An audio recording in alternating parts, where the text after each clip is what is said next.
A top executive at Coinbase just made a jaw-dropping claim. The US government could unlock a massive $900 billion by revaluing its gold reserves and use just a portion of that to buy $100 billion worth of Bitcoin.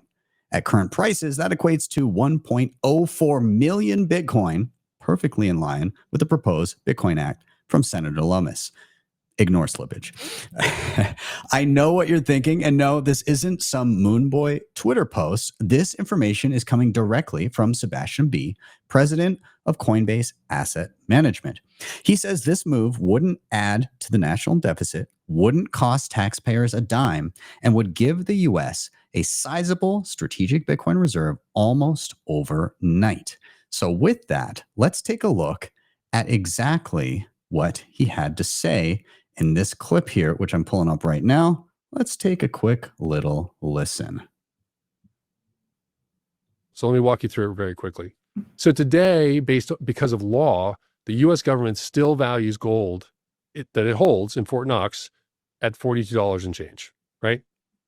Now, if they were to just mark that to market, so it's worth probably an incremental $900 billion to $1 trillion, right? Now, if you look in the public press on Twitter, most people suspect it will revalue it and then sell some gold to maybe go buy some Bitcoin. We don't think that that's the most likely case. We believe it's most likely that at some point, it could be this year, they will go and change it such that they will revalue gold to current market pricing. That would create a mark-to-market gain of $900 billion, right? And if you look at, I think the Senator Lummis bill was calling for buying, I think it's 1 million Bitcoin over 5 years. Well, that's $100 billion, if I have the math right. So our back of the envelope is that when the revaluation occurs, that creates a $900 billion, given today's market price, mark-to-market gain, which then is money that the Treasury could then take. And then the Treasury would be able to use that money in the Sovereign Wealth Fund in a budget-neutral manner to go and buy a variety of things, we think probably including Bitcoin. And just to think about the math, $100 billion of $900 billion doesn't sound like that much. But the asset is about a $1.8 trillion asset. And if we go from no longer selling, right, which we just did, to here's a way by which we can actually take on a meaningful position, it's hard to see a situation where other governments don't feel compelled in some way to measure up. And then you have this arms race, as it were. I don't know if it's an arms race, but it's definitely a competitive situation, as it is already today with gold. Right, we have, I think, the largest stockpile of gold based on public data, and it's very well known that central banks around the world have been buying gold, right? Probably because of the overall level of debt that they see and the concerns around the global economy. But you've seen, big participation from institutional investors, the most institutional, right? Central banks. They're not investing in Bitcoin, in gold; they're saving in gold, right? They're saving in gold. That's what they would say. So does it seem so crazy to maybe save in some Bitcoin at like, say, a 90-to-10 ratio, given the whole world is going online? Very, very interesting. Now, to tag on to that, in a brand new interview, the head of U.S. Digital Asset Advisory Council, Bo Hines, who has a direct line to the president, said, and I quote, "The goal is to begin the accumulation process as quickly as possible, with initial steps prioritized for speed and scalability." So not only are things moving incredibly quickly at the federal level, we are also just one signature away from the first establishment of a state-level Bitcoin reserve, with many other U.S. states not far behind. So if everything plays out even remotely close to how it's being proposed, it won't just make headlines, it would permanently reshape the global power race for Bitcoin. Suddenly, all these 7-figure price predictions are no longer an if, but a when. So stick around, because later in the show, we're going to be covering how the White House is priming us for what's to come, which US states are inches away from their own Bitcoin reserves, and how one top macro analyst sees this impacting Bitcoin's price this year. Bitcoin Well is the best place to be buying and selling Bitcoin in Canada and the US. And now with Bitcoin Well Infinite, it's also the best place to be making large buys at their OTC desk of over $50,000. Their white glove service gives you fast transactions, no slippage, and the lowest fees. You can scan the QR code on the screen or simply head to bitcoinwell.com/BTC sessions to sign up today. And you can share your own personalized referral link to earn commissions.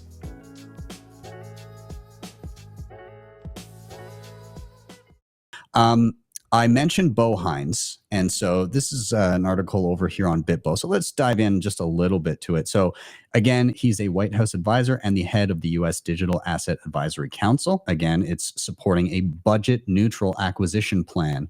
He's referring to this as a bit of a space race. So Hines described the international accumulation of Bitcoin as a space race, stressing the need for U.S. to act swiftly. Again, the goal is to begin the accumulation process as quickly as possible with initial steps, priority for speed and scalability, as I said in the beginning. Again, he goes on to say there's a finite number of Bitcoin. I think there will end up being a race to accumulate. And yeah, they're really pushing hard, and he's referring to it as digital gold to emphasize its scarcity.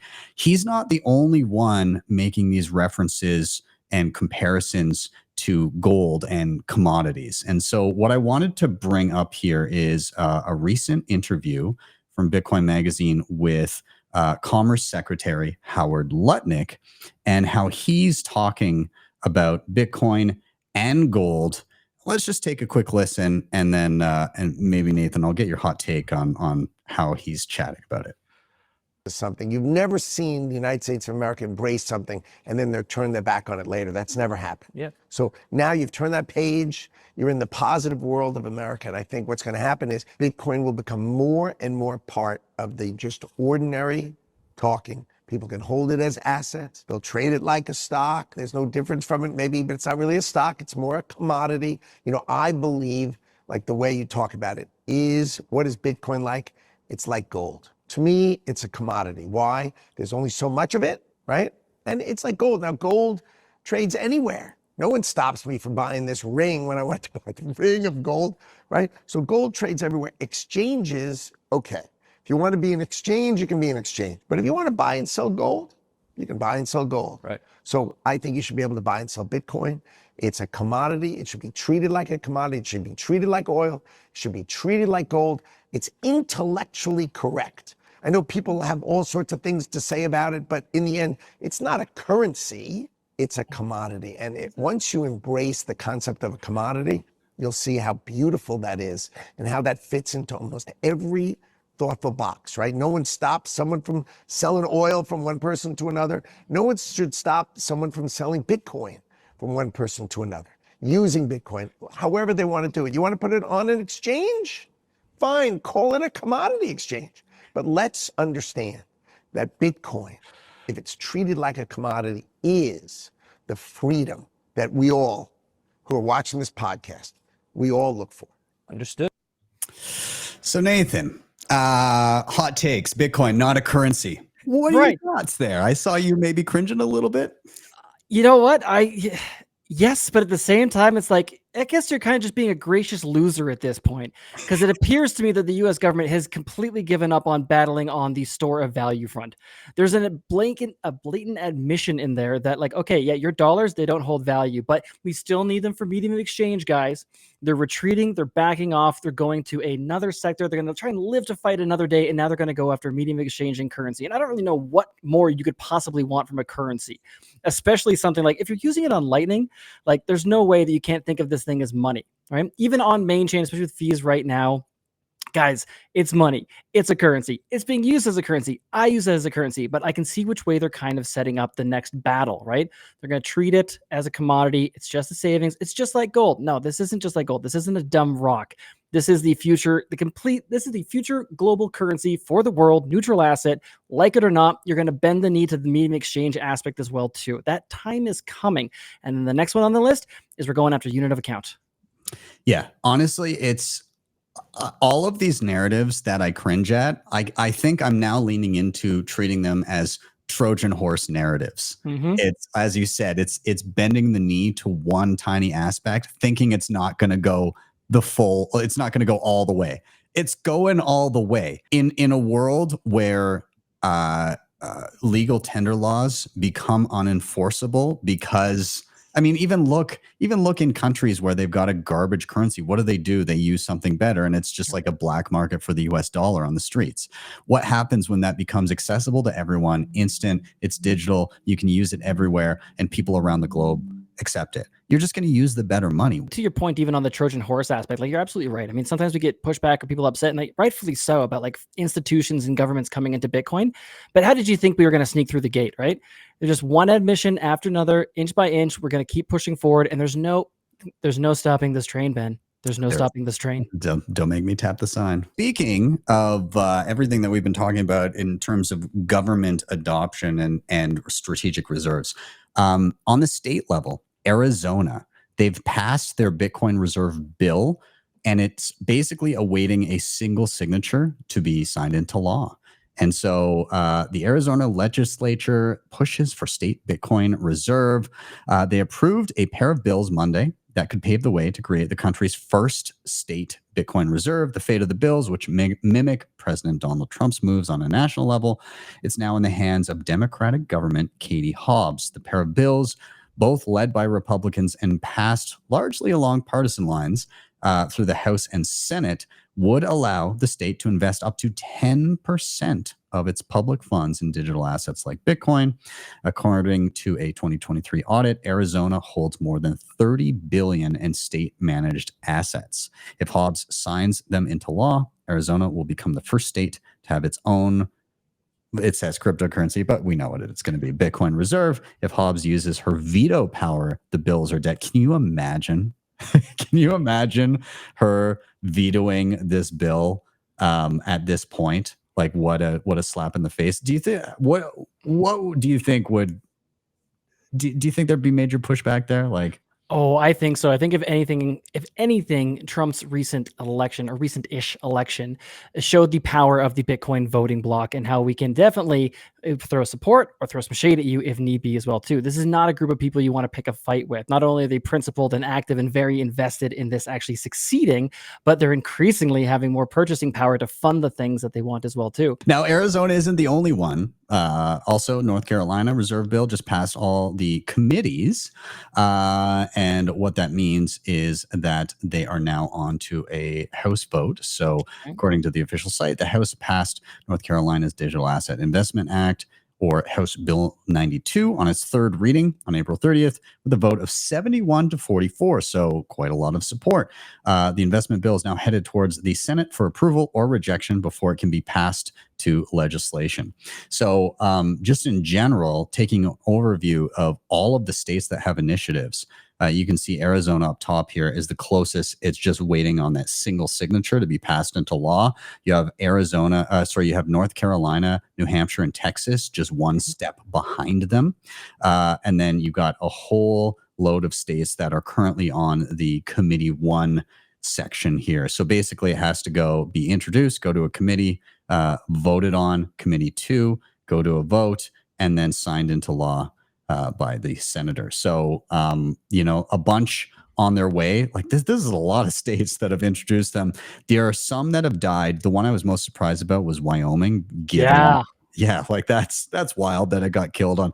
But again, as soon as one of these gets through, then it's going to be, the precedent has been set. And I think you start to see a lot more of these. So how does this type of stuff impact price moving forward throughout the next perhaps calendar year? I want to bring up Jesse Myers. Bitcoin has topped in the last 2 cycles at the trend line of the prior cycle's earlier bull market. I don't know if this means anything, but I found it interesting. So if the trend continues, it would mean $300,000 within the next 12 months and $800,000 by 2029. So just to kind of show the in and around the 2012 to 2016 and kind of the trend line there. And that trend line resulted in the absolute tippity top of the 2017 blow off top. Same thing with the trend line of the 2017 was the blow off top.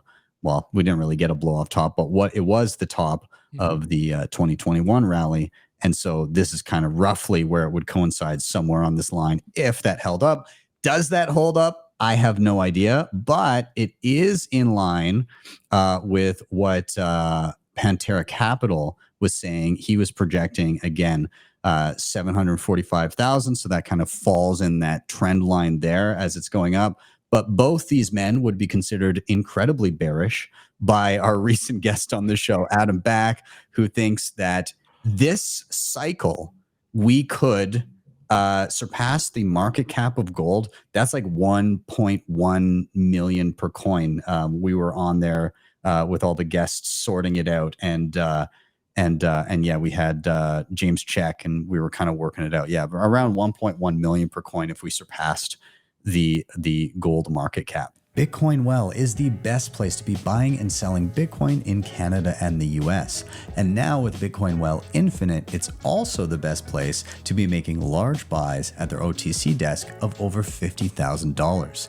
Their white glove service gives you fast transactions, no slippage, and the lowest fees. You can scan the QR code on the screen or simply head to bitcoinwell.com/BTC sessions to sign up today. And you can share your own personalized referral link to earn commissions.